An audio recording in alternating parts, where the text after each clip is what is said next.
The year was 2147. The human race had already spread across the stars, building colonies on faraway worlds. But even in this bright future, danger was always close. New planets meant new mysteries and sometimes new nightmares. One of these places was Eridan 4, a green and glowing world on the edge of human space. It looked peaceful from orbit, covered in forests and mountains, but the colonists whispered strange things. They whispered about shadows moving in the trees, about voices at night, about beings taller and stronger than any human. The colonists had a name for them, though no one spoke it aloud in the open. The giant women, 8 feet tall, eyes like silver, voices like thunder. No man had dared to approach them. Some who tried never returned. Those who did come back never spoke of what they saw, and yet in the middle of this fear there was one man. He was not a soldier. He was not a hero. His name was lost in the long records of history, but his story remained.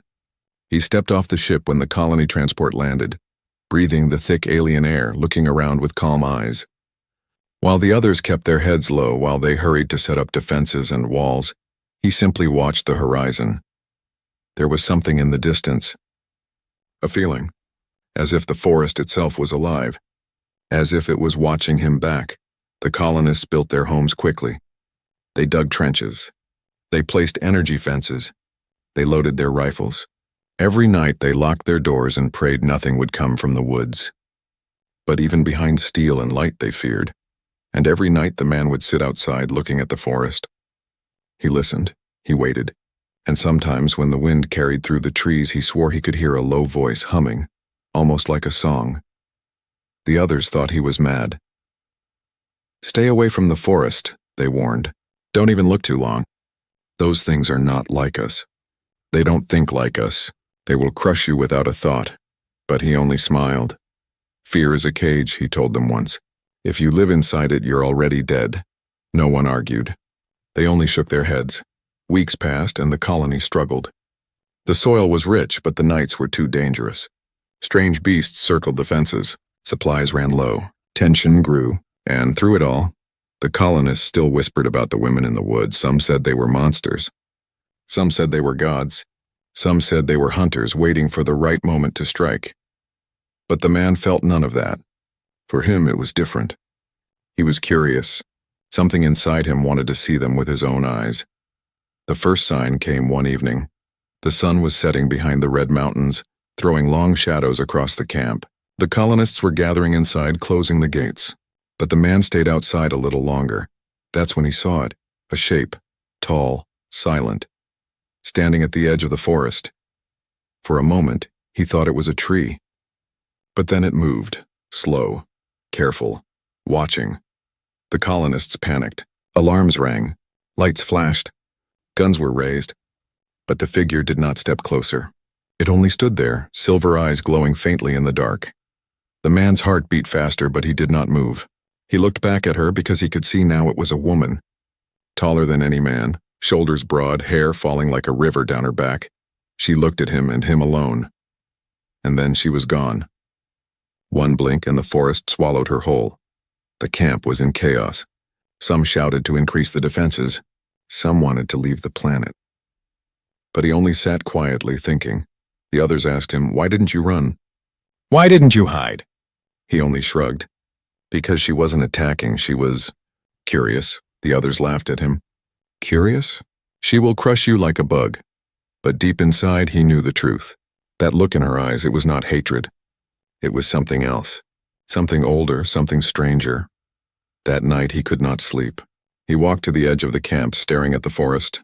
The moonlight made the trees silver, the shadows alive. He felt the same call again, pulling him forward. He whispered to himself, "Why me?" But no answer came. Only the sound of the wind, yet he knew. The moment she had looked at him, something had changed. Days passed and he waited. He worked with the colonists. He followed the routines, but his eyes always drifted to the horizon. Every sunset he expected to see her again. And then, one evening, he did. This time, she was closer. Still standing at the tree line, but not hidden. Her silver eyes glowed brighter in the dusk. She did not move. She only watched, and so did he. The colonists screamed at him to go inside. They begged him not to stare back, but he refused. Something in his heart told him not to break the connection. For a long time they looked at each other across the distance. Human and alien, small and giant, fragile and strong. And then, like before, she vanished. But this time he smiled. Because now he was sure. She was not his enemy. She was waiting. The whispers in the camp grew louder. Some thought he was cursed. Some thought he was insane. But none of them understood what he had seen in her eyes. Not hate. Not hunger, but something far more dangerous. Curiosity, narrator, suspense closing for YouTube part ending. And so, while the rest of the colony hid behind their walls, one man looked into the silver eyes of an alien woman. One man stood without fear. One man felt the first spark of something that could change everything. But in a world where giants walked in the shadows, curiosity was never safe. The first encounter the night on Eridan 4 was never silent. Strange insects sang in the trees, hidden beasts roared from the valleys, and the wind itself carried whispers that made the colonists shiver. But for him, the one man who did not fear, the noise was not frightening. It was calling. He could not forget the silver eyes. Twice she had appeared, twice she had vanished. And each time she had looked only at him. The others warned him, "Stay inside. She will come for you. She will tear you apart." But he only shook his head. If she wanted me dead, I would already be gone, and so, when the third evening came, he made his choice. Into the forest, he left the camp quietly, while the colonists locked their doors and powered their fences. He carried no rifle, no blade, no armor, only a small lamp to guide him through the darkness. The forest swallowed him quickly. The air was thick with the smell of wet earth and glowing plants. Shadows moved between the trees, but he walked forward without fear. Every crack of a branch, every whisper of leaves made his heart race. But it was not fear, it was expectation. Then the forest grew quiet. Too quiet, he stopped. His breath slowed. His lamp flickered, and that's when he heard it, a voice, low, deep. It was not human. It was not a beast. It was something in between, something older, something stronger. "Why? Do you come here?" The voice shook the air. His lamp went out. He stood in darkness, but he did not run. He spoke into the silence. "Because I wanted to see you." The giant in the dark, from the shadows. She stepped forward. First, the sound of heavy footsteps, soft but powerful. Then the glow of silver eyes cutting through the dark. Then the shape of her body. Tall, towering, more than 8 feet. Shoulders broad, hair flowing, skin shining faintly as if the moon itself lived beneath it. The alien woman. For the first time, he saw her clearly. And for the first time, she saw a man who did not shake, did not hide, did not fall to his knees. She tilted her head, studying him like a puzzle. Her voice rumbled, "Humans. Run, humans. Scream, but you stand." He nodded slowly. Yes, she stepped closer. The ground shook. She was close enough now that he had to raise his head to look at her face. Her eyes glowed brighter. He could see the strange patterns on her skin, lines that pulsed like living fire. "You are small," she said. "And you are tall," he replied. She blinked. Then to his surprise, she laughed. It was not soft laughter. It was thunder. It rolled through the forest, shaking the leaves, sending the smaller creatures scattering. But there was no cruelty in it. Only amusement, a dangerous game. She circled him slowly, like a predator testing prey. Her hands, large and strong, brushed the air near him but never touched. "Many men came," she said. "They came with fire, with blades, with lies. All gone," he listened. His voice was calm. "And I came with none of those." She stopped behind him, close enough that he felt her breath. The forest seemed to hold its breath with him. "Why?" she asked. He turned his head slightly. "Because I did not come to take. I came to see silence." Then the sound of her steps moving around him again. She appeared in front of him, towering like a mountain. Her silver eyes narrowed. "You are strange," he smiled. "So are you." The warning, the laughter faded. Her expression grew sharp, dangerous. "You are not safe here," she said. "Your people hide because they know. My people do not welcome yours. If they find you, you will not live." He nodded. "I know." She leaned closer, her face inches above him. He could see the sharpness of her teeth, the alien glow under her skin. Then why risk it? His answer was simple. Because fear is not life. For the first time, she did not speak. For the first time, she looked uncertain. The test, she stepped back, her silver eyes burning. Then prove it. From the darkness, she lifted something, a giant spear carved from black stone, taller than he was. She slammed it into the ground between them. The earth shook. "If you are not afraid," she said, "stand." The ground vibrated. The trees groaned. The air itself seemed to challenge him, but he did not move. His legs were steady, his eyes locked on hers. Minutes passed. His muscles ached. The weight of her gaze pressed on him like a storm. And still he stood. Finally, her lips curved into something that was almost a smile. "You are not like the others." The vanishing before he could answer, she stepped back into the shadows. Her silver eyes dimmed. Her form melted into the dark, and once again she was gone. But this time he felt different. This time he knew it was not the end. The colonists were waiting when he returned to camp. They stared at him in disbelief. "You went into the forest? Alone? Are you insane?" He only smiled. "I met her." The camp fell silent. Fear spread across their faces. One man dared to go where no one else would. One man stood before the alien woman and lived. But none of them knew the truth of what had just begun. Narrator suspense closing. She had tested him, and he had passed. But trials were only the beginning, because in the eyes of an alien giant, curiosity had now turned into something far more dangerous, something that could change not only his fate but the fate of two species. And as the night grew deeper, the man felt it in his heart. She would come again.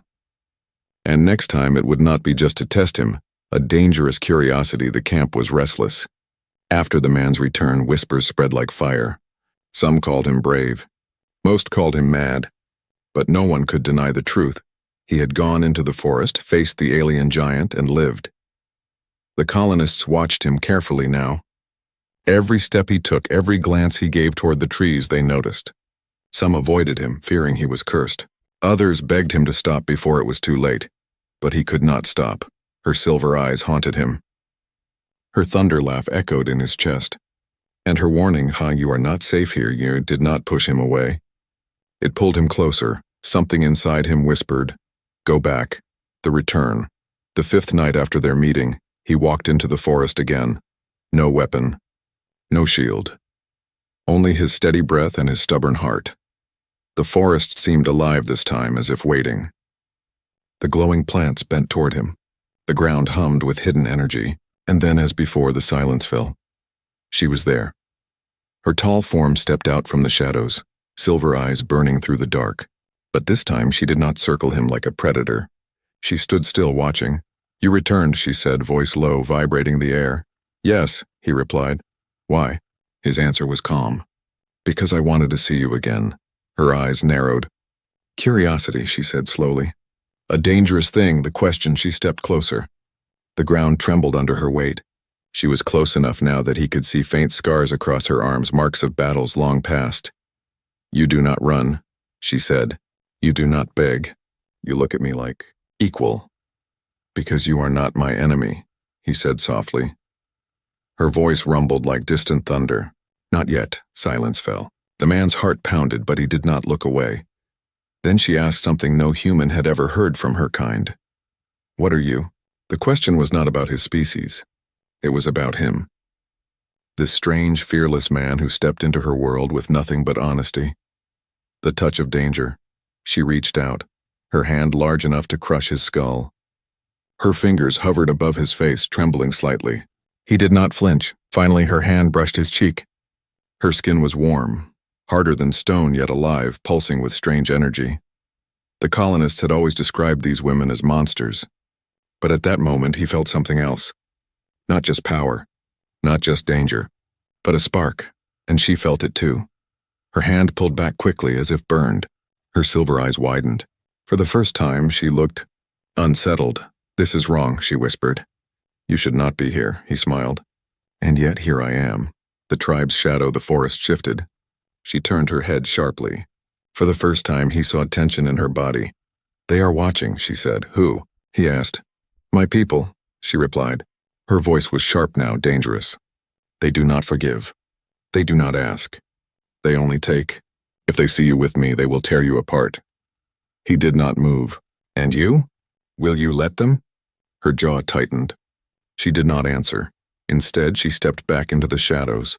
For a moment, he thought she would vanish, but her voice came again, softer, almost uncertain. "Go, human, before it is too late." The forbidden spark, he returned to camp, but his mind was no longer his own. He could still feel the warmth of her hand on his skin. He could still hear the tremor in her voice. And deep inside, he understood something terrible. She was curious too. Not about humans. Not about colonies. But about him. And that curiosity was as dangerous for her as it was for him. The warning in the dark that night. The colonists gathered in secret. They had seen him leave. They had seen him return alive, and they feared what this meant. She will come for all of us, one said. He is cursed, another hissed. If he keeps going, he will bring death to the colony. They planned to stop him. But the man heard their whispers and only smiled. Fear is a cage, he told them again, and you have locked yourselves inside. But deep in his chest, he knew the danger was real. Not from the colonists, not even from the beasts, but from the tribe of silver-eyed giants who now knew his face. Narrator suspense closing. And so, the dangerous game began. An alien woman touched a human man, and for a heartbeat, the wall between two worlds cracked. But curiosity is not safe. Curiosity is fire, and fire always spreads. Her people were watching. His people were afraid, and between them stood only one man, the only man who dared. But in the shadows of the forest, something darker stirred. Because once the tribe learned of him, there would be no turning back. The trial, the forest no longer felt the same. For days he felt eyes on him. Not just hers, but many. When he walked near the trees, the shadows moved. When he tried to sleep, he dreamed of silver eyes in the dark. The colonists grew restless. Strange noises circled the camp at night. Heavy footsteps, low growls, whispers in a tongue no one understood. Then, one night, the silence broke. The capture. The colonists heard it first. A scream. Not from the beasts, but from the man himself. He had gone again into the forest, searching for her. But this time he did not return. The colonists locked their gates and prayed. They thought he was gone forever, taken like the others. But the man did not die. The tribe had taken him, the giant's world. When he opened his eyes, he was no longer in the forest. He was inside a cavern, vast, glowing with strange light. The walls pulsed like living stone, covered with marks and symbols carved deep. Fires burned in black bowls, their smoke thick and sweet. Around him stood the tribe, dozens of them. All towering women, 8 feet tall, broad and strong, their silver eyes glowing like moons. Their hair shimmered like rivers of metal, their skin marked with scars of old battles. They looked at him with anger, with hunger, with disbelief. No human had ever stood in this place before, and at the center, sitting on a throne of stone and bone, was their leader. Taller than the rest, eyes brighter than fire, her voice like a storm. You dare come among us, little man? The accusation, the leader rose. Her steps shook the cavern floor. She pointed at him with a spear as tall as a tree. Your kind came before. They came with weapons. They came with lies. They bled our land. They died. The tribe roared, their voices shaking the cavern walls.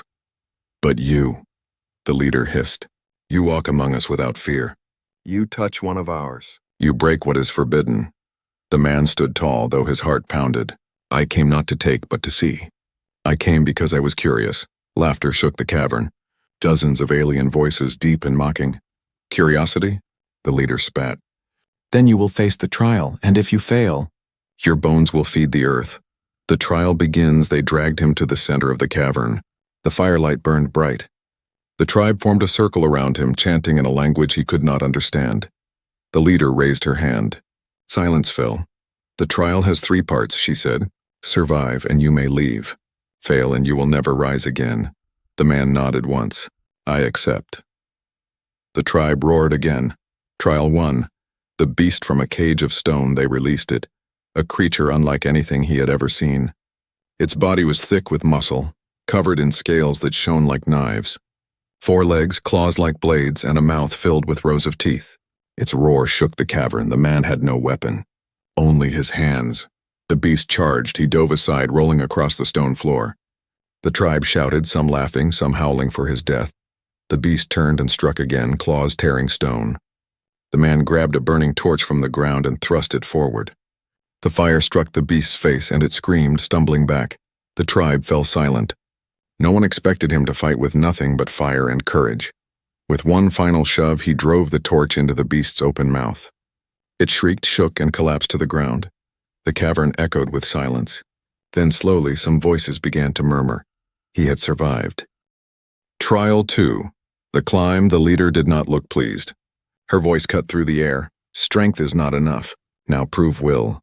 They led him to a pit deep and dark. The walls were slick stone, glowing faintly. At the top, sharp spikes circled the edge. You climb, the leader said. You fall, you die. The man looked up. It was nearly impossible. But he nodded. He began the climb. His fingers bled as the stone tore his skin. His arms shook. Sweat dripped into his eyes. Below, the tribe chanted louder, their voices pounding like drums. Halfway up, he slipped. The crowd gasped. But his hand caught a crack and he pulled himself back.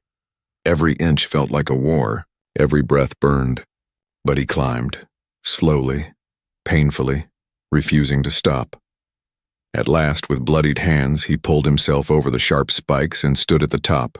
The cavern erupted in shouts, some angry, some astonished. The leader narrowed her eyes. You should not be alive, she growled. Trial 3. The truth, for the final test, there was no beast. No climb, only silence. The leader stood before him, her silver eyes like burning suns. Now, little man, why do you truly come to us? Speak the lie and you die. Speak the truth and maybe you live. The cavern waited. Every eye burned into him. He drew a breath. His voice was steady. I came because I wanted to see her.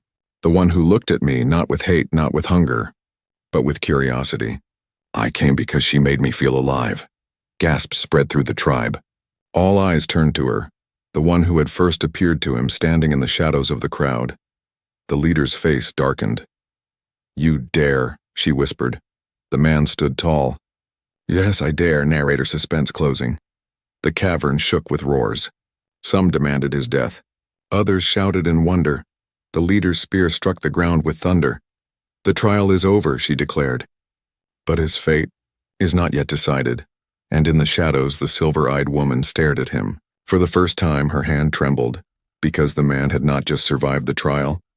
He had spoken the truth, a truth that could destroy them both.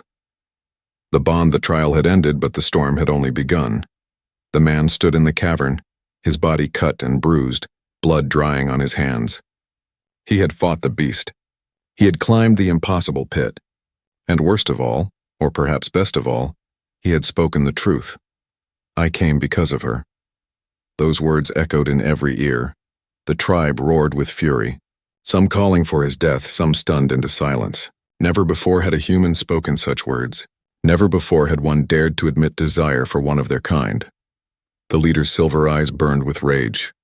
But she did not kill him. Not yet. Take him, she ordered. Lock him in the stone cell. We will decide his fate when the moons rise again. And so the man was dragged away. The prison of stone, they locked him in a narrow cave, sealed by a slab of rock. The air was cold, the walls damp, and the silence heavy. But even here he did not despair. He sat against the wall, breathing slow, his mind alive with only one thought. Her. Hours passed. Or perhaps days, and time was hard to measure. Then one night the stone moved. A shadow slipped inside. It was her. The forbidden visit. She entered quietly, her silver eyes glowing faint in the dark. You are a fool, she said. Her voice was low, trembling in a way he had never heard before. Do you know what you have done? Yes, he answered simply. I told the truth. Her jaw tightened. She knelt beside him, towering even when low. She studied the cuts on his arms, the dirt on his skin. With surprising gentleness, she touched his wounds, her fingers glowing faintly as if some strange energy flowed through them. The pain eased. His breath steadied. You should hate me, she whispered. But I don't, he said. Her silver eyes flickered with something dangerous. Not rage, not cruelty. Something far more forbidden. The bond grows. Night after night she came to him. She brought water, food, herbs that healed his body. And each time they spoke. He told her stories of earth, of oceans that stretched forever, of skies filled with birds, of laughter and music and simple joys. She told him of her people, of battles fought against beasts and other tribes, of strength and survival. of traditions older than the stars. Slowly, the space between them grew smaller. Once he dared to laugh at her sternness. To his surprise, she laughed back, deep and thunderous, shaking the stone walls. Once she asked him what it felt like to be weak. He told her weakness was not always a curse. Sometimes it was what made humans strong, because they had to rise again and again. She listened. She thought, and in her silence he saw the truth. Her curiosity had turned into something more. The danger of eyes, but the tribe was not blind. Whispers spread. Guards noticed the way she looked at him, the way her steps lingered outside his cell. Some warned the leader. Some sharpened their weapons. This cannot be allowed, they hissed. If she bonds with him, it will destroy us. The leader's fury grew, but she waited. She wanted proof, and proof would come. The touch of trust one night when she visited him again. He stood close to her. You risk everything, he told her. So do you, she replied. He raised his hand, slowly, carefully, and this time, she did not pull away. His fingers touched hers, small against her massive hand, fragile against her strength. For a moment, the world seemed to stop, human and alien, weak and strong, prey and predator, and yet in that touch they were equals. She closed her hand around his, careful not to crush. Her voice dropped to a whisper. If my people see this, they will kill you. He looked into her silver eyes, then let them. I will not lie, her breath caught. For a warrior raised on strength and fear, his words were more dangerous than any weapon. The leader's fury. The very next day, the stone cell opened, but it was not her who entered. It was the leader. The cavern roared with voices as they dragged him out, pulling him before the tribe once more. The leader's face was carved from rage. Her voice thundered, This man corrupts what is sacred. He touches one of ours. He dares what no human should. This ends now, the tribe shouted, some in agreement, some uncertain. But before the leader could strike, she stepped forward to the silver-eyed woman who had touched him. No, she said, her voice echoing like steel. The tribe gasped. She stood between him and her leader, towering like a wall, her body tense with defiance. He is mine. Narrator suspense closing. The cavern exploded with chaos. Voices clashed, weapons rose, fury and fear filled the air. The man stood silent, his heart racing as the alien woman, the one who should have been his doom, claimed him before her tribe. The leader's eyes burned like fire. This bond will destroy us all, she warned. But the choice had already been made. And in that moment, the future of human and alien was rewritten, with a single, forbidden bond. The choice. The cavern trembled with rage, her words still echoed in the air. He is mine. No alien had ever spoken such a claim before. Not for a human, not for prey. The tribe erupted in chaos. Some shouted to kill them both. Others whispered that this was a sign of change. Spears struck the ground. The wall shook with roars. The leader's silver eyes blazed like fire. She raised her weapon and silenced the crowd with one voice of thunder. Then let there be no more whispers. Tonight the bond is tested. Tonight both human and traitor face the choice. The circle of judgment. They dragged the man and the silver-eyed woman to the center of the cavern. Torches burned bright, casting long shadows across the walls. The entire tribe surrounded them, a circle of giants with eyes like molten stars. The leader stood tall, her voice sharp as a blade. This man has broken what is forbidden. This warrior has broken her oath. There is only one path left. The choice. She lifted her spear high. They will choose. Each other or survival. The tribe roared in agreement. The sound was like a storm inside the cavern. The man looked at her. She looked back at him. For the first time he saw fear in her silver eyes. The first offer. The leader turned to the woman. Choose, warrior. Step away from him and you will live. Prove loyalty to your people and this human will die alone. His bones will feed our fire. You will walk free, stronger for cutting weakness away. The crowd chanted, pounding the ground with their spears. Choose. Choose, choose. The woman's body was tense. Her chest rose and fell with heavy breaths. Her people's eyes pierced her, demanding loyalty, demanding blood. But when she looked at the man, her breath slowed, her lips parted, her voice shook. No, the tribe gasped. I will not betray him. The second offer. The leader's rage boiled. She turned to the man, her voice thunderous. And you, human, step away from her. Admit she forced you. Admit she bewitched you. Deny her and I will spare your life.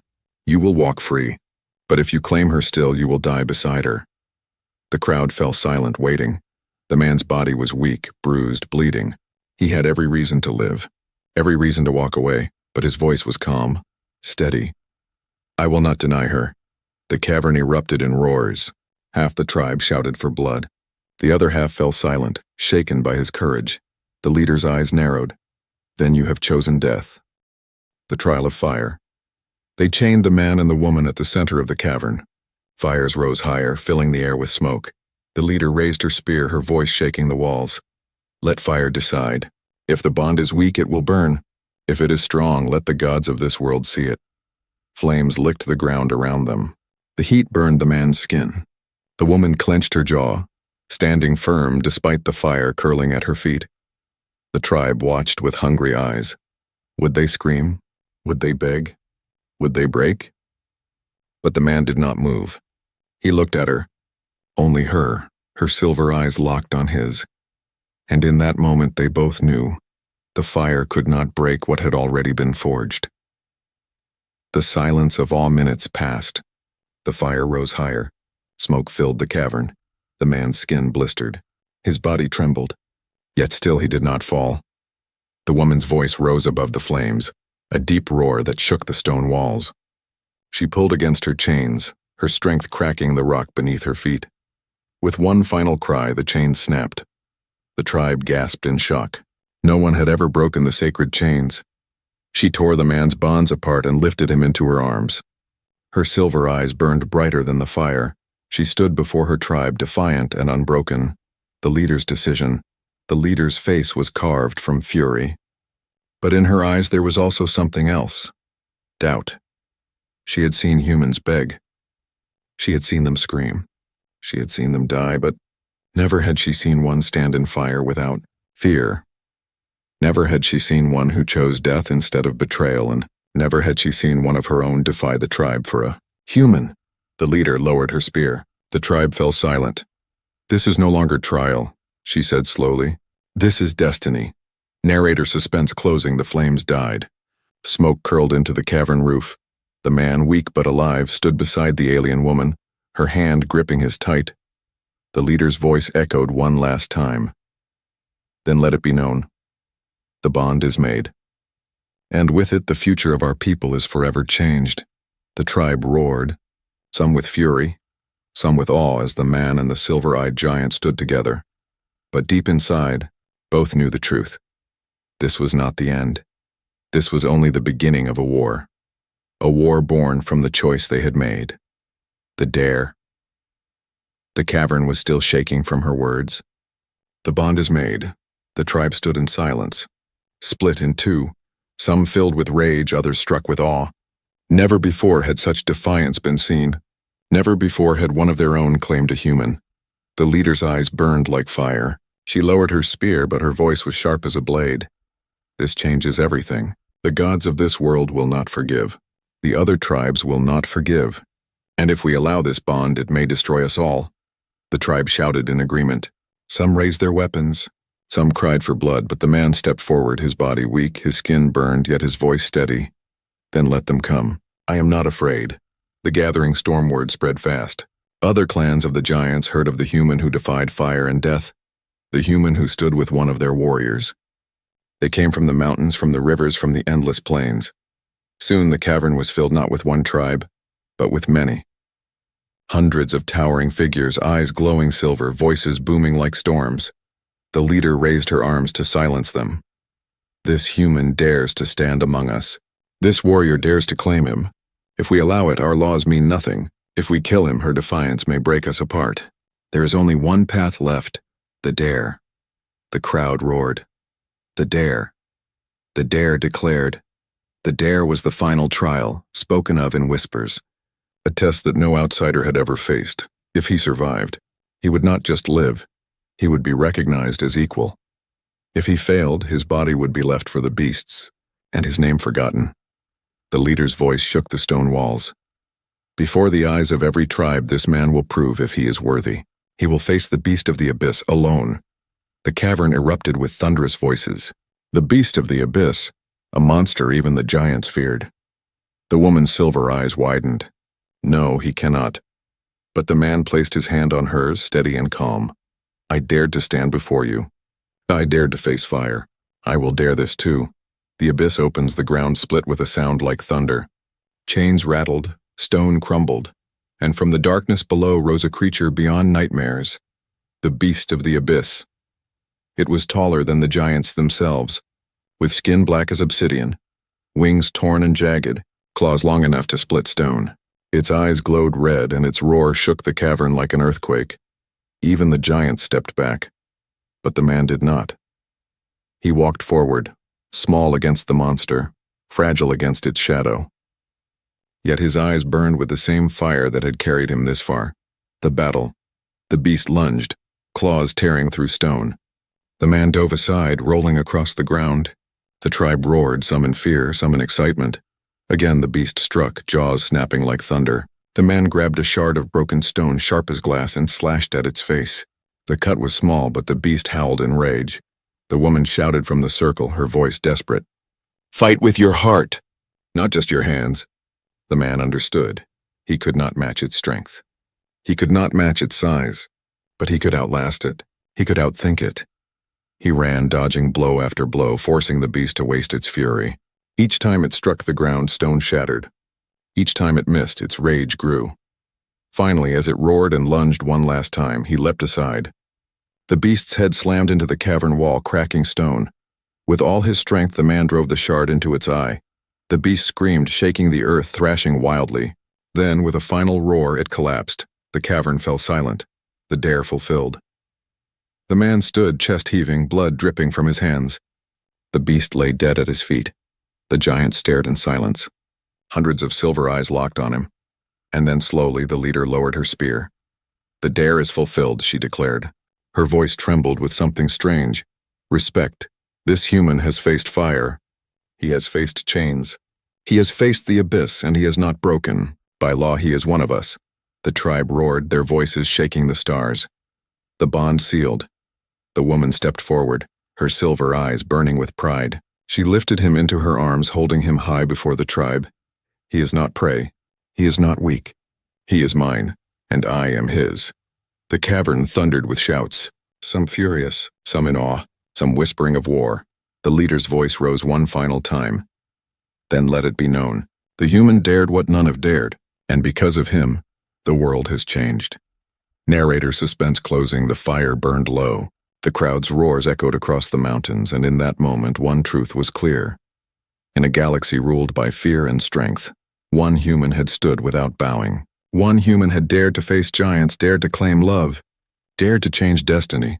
Only this man dared to mate with the 8-foot alien woman, and because of that, the future of two species would never be the same.